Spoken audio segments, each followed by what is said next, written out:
Thanks for having me. Yeah, it's great to be here again. So I'm extremely confident that level 5 or essentially complete autonomy will be will happen, and I think it will happen very quickly. I think at Tesla, I feel like we're very close to level 5 autonomy. I think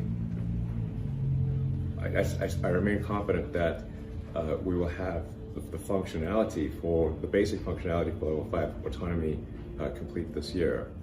The thing to appreciate for level 5 autonomy is really what level of safety is acceptable for the public streets relative to human safety, and then so is it enough to be twice as safe as humans? Like I do not think that the regulators will accept equivalent safety to humans. So the question is, will it be twice as safe as a requirement, 3 times as safe, 5 times as safe, 10 times as safe? So you can think of really level 5 autonomy as kind of like a march of nines. Like, do you have 99.99% safety, 99.99999%? How many nines do you want? And what is the acceptable level?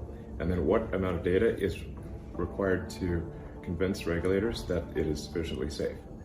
Those are the actual in-depth questions I think to be asking about level 5 autonomy.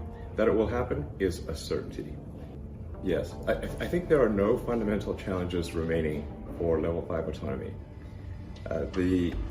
There are many small problems, and then there's the challenge of solving all those small problems and then putting the whole system together, and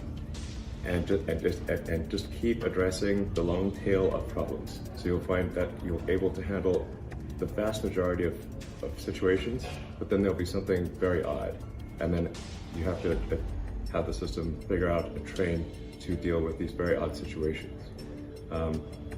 And this is why you need a kind of a real world situation. Nothing is more complex and weird than the real world. Any simulation we create is necessarily a subset of the complexity of the real world. So, I mean, we're really deeply enmeshed in dealing with the tiny details of level 5 autonomy, but I'm absolutely confident that this can be accomplished with the hardware that is in the Teslas today, and simply by making software improvements, we can achieve level 5 autonomy. I'm not sure I totally agree with dividing it into those categories: perception, cognition, and action. But if you do use those categories, I'd say that probably perception, we've made, if you say like recognition of objects, we've made incredible progress in recognition of objects. In fact, I think it would probably be fair to say that an advanced image recognition system today is better than almost any human, even in an expert field. So it's really a question of like how much compute power, how much how many computers were required to train it, how many compute hours, what was the efficiency of the image training system. But in terms of image recognition or sound recognition, and really any signal, you can say like generally speaking, any byte stream,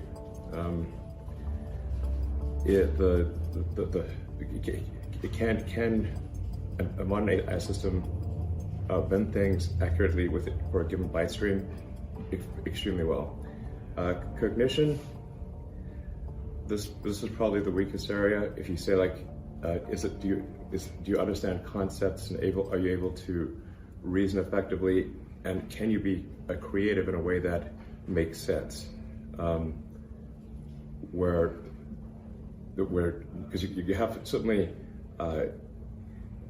advanced AIs that are very creative, but they do not curate their creative actions very well. And so we look at it and it's like, it's not quite right. It will become right though. And then action, if you I think maybe if you think of like things like games, as maybe something part of the action part of things. Obviously at this point, any game with rules, AI will be superhuman at any game with a an understandable set of rules. Like, it's essentially any game below a certain degree of freedom level. So really, I'd say at this point, any game. There's really, it would be hard pressed to think of a game where if there was enough attention paid to it, that we would not make it a superhuman AI that could play it. And that's not even taking into account the faster reaction time of AI. So in developing AI chips for autopilot, what we found was that there was no system on the market that was capable of doing inference within a reasonable cost or power budget. So if we'd gone with conventional GPUs and CPUs and that kind of thing, we would have needed several hundred watts, and we would have needed to fill up the trunk with computers and GPUs and a big cooling system, which is important for range for an electric car. So we developed our own AI chip, the Tesla Full Self-Driving Computer, with dual system on chips with the 8-bit and accelerators for doing the dot products. I think a lot of people, probably a lot of people in this audience are aware of it, but AI consists of doing a great many dot products. This is like, if you know what a dot product is, it's just a hell of a lot of dot products, which effectively means that our brain must be doing a lot of dot products.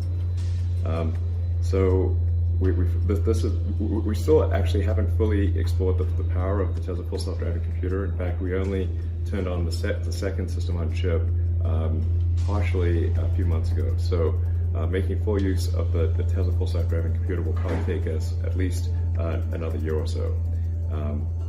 Then we also have the Tesla Dojo system, which is a training system, and that's intended to be able to process vast amounts of video data to improve the training for the AI system. So the Dojo system, and that's like a FP16 training system, that